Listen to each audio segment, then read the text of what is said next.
रचना गुरुग्राम की एक एमएनसी में सीनियर पोस्ट पर काम करती थी। उसके परिवार में उसके पापा योगेश जी और उसकी मम्मी गीता रहती थी। एक दिन रचना ऑफिस जाने के लिए तैयार हो रही थी तो रचना की माता ने कहा, रचना टिफ़िन पैक कर दिया है, ले जाना, ठीक है? ओके मम्मी, बिल्कुल, मैंने ले लिया है, बाय बाय, मैं चलती हूँ। अरे रुक तो, नाश्ता भी नहीं किया तूने?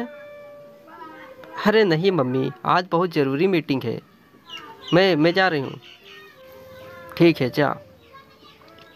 इधर गीता जी काम ख़त्म करके अपनी एक सहेली को फ़ोन करती है। रमा, तूने एक लड़के के बारे में बताया था, बात चला ना, मुझे अब जल्द से जल्द रचना की शादी करनी है। अरे यार, लेकिन तू तो कह रही थी कि रचना शादी के लिए अभी तैयार नहीं है। अरे तू भी ना, तू तो देख रही है ना, आजकल के बच्चे तो बस काम में ही लगे रहते हैं, हमें ही सोचना पड़ेगा, इनके पास तो फुर्सत ही नहीं है।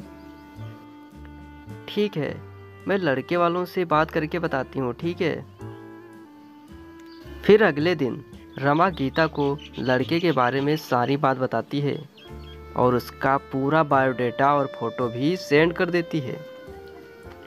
फिर शाम को योगेश जी जब घर आते हैं तो गीता जी उन्हें सारी बात बताकर लड़के की फ़ोटो दिखा देती है। फिर कुछ ही देर में रचना भी आ जाती है। दोनों उससे शादी की बात करते हैं।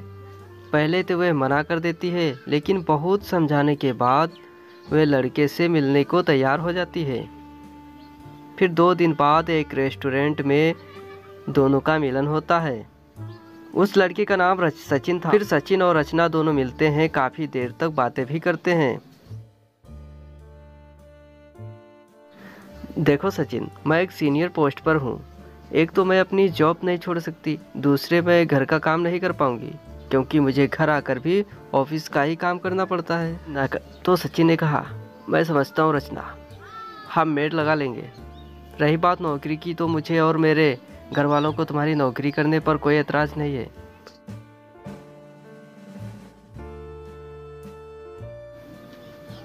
फिर दोनों की सहमति होने पर दोनों परिवार एक दूसरे से मिलने पहुंच जाते हैं। भाई साहब, बच्चों ने तो एक दूसरे को पसंद कर ही लिया है, अब आप भी बता दीजिए। भाई, जब बच्चे मान गए तो भला हमें क्या एतराज़ है। आप अच्छा सा मुहूर्त निकलवा लीजिए, फिर शादी हो जाएगी। फिर 4 महीने बाद शादी तय हो जाती है। इधर रचना की कंपनी को बड़ा सा प्रोजेक्ट मिल गया था, जिसकी जिम्मेदारी रचना को ही सौंप दी जाती है। एक दिन रचना ऑफिस से घर आती है तो उसकी मम्मी गीता रचना से कहती है, बेटी, अब शादी में केवल 20 दिन बचे हैं, तो अब ऑफिस से छुट्टी ले लेना।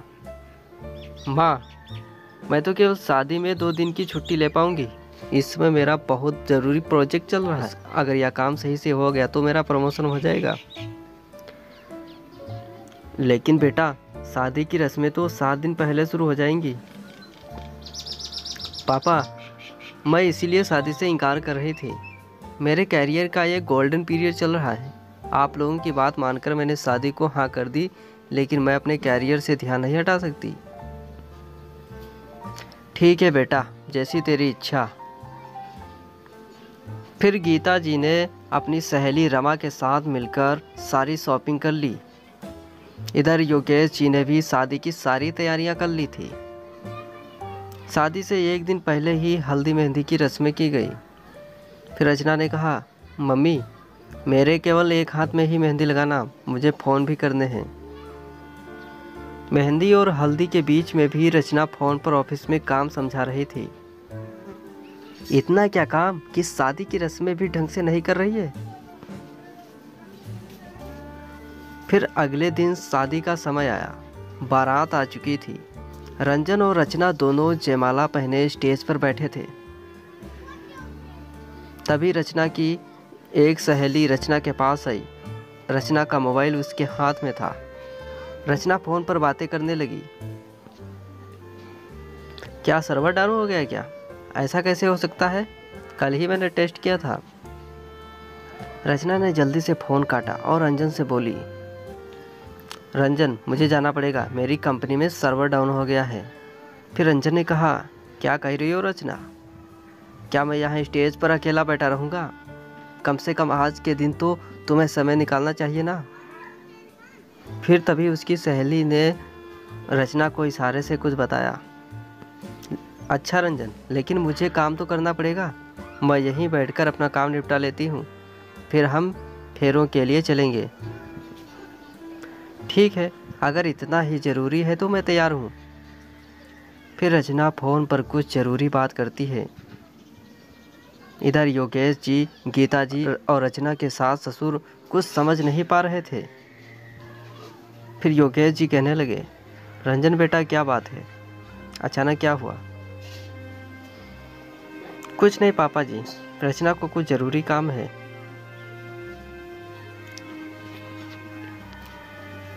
अरे बेटी, ये क्या कह रही है? आज तो कम से कम काम मत कर।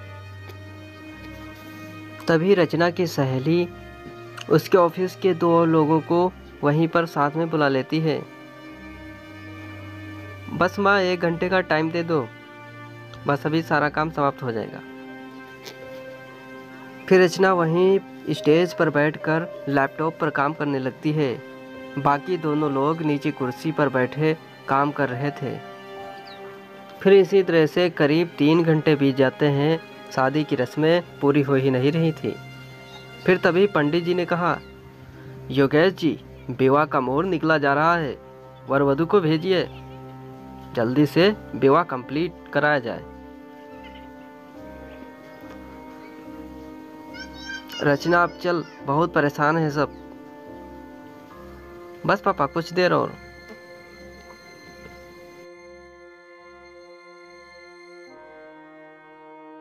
समझे जी, कहीं ऐसा तो नहीं है कि आपकी बेटी शादी करना ही नहीं चाह रही है? इस तरह हमारी बेइज्जती करने का क्या मतलब है? हम अब और इंतजार नहीं कर सकते। माफ कीजिए अंकल जी, मैंने तो पहले ही कहा था, मेरे लिए काम जरूरी है, शादी नहीं। लेकिन मेरी तो किसी ने सुनी ही नहीं। चल बेटा, हम चलते हैं, अब मैं यहाँ 1 मिनट नहीं रुक सकता। नहीं समधी जी, ऐसा मत कीजिए। अरे पापा, आप भी ना, क्यों इतना जल्दी आ रहे हो?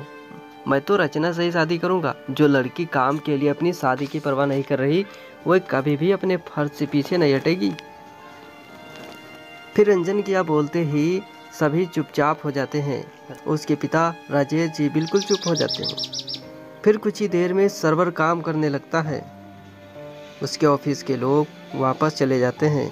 अंकल जी, मुझे माफ़ कर दीजिए, लेकिन अगर आज ही मैं ये सब नहीं करती तो मेरी कंपनी को बहुत बड़ा नुकसान हो जाता। शायद कंपनी बंद भी हो जाती। उस कंपनी में करीब 300 लोग काम करते हैं। उनका क्या होता? मेरी शादी भले ही टूट जाए, लेकिन मैं उन लोगों की नौकरी जाने नहीं दे सकती। बेटी, मुझे ये सब पता नहीं था। तेरी जैसी बहू पाकर हम धन्य हो गए। और हाँ, मुझे अंकल नहीं, पापा कहना सीख ले, ठीक है? यह सुन सब लोग हंसने लगे, काफ़ी लज्जित महसूस करने लगे। फिर रचना भी उन्हें यह देखकर शर्मा गई। स्टोरी बनाकर यूज कर सकते हो। ये कहानी यहीं पर समाप्त होती है। पसंद आए तो वीडियो को लाइक जरूर कर दीजिए। कमेंट बताकर अपनी राय। इस कहानी से यही हेलो गाइस,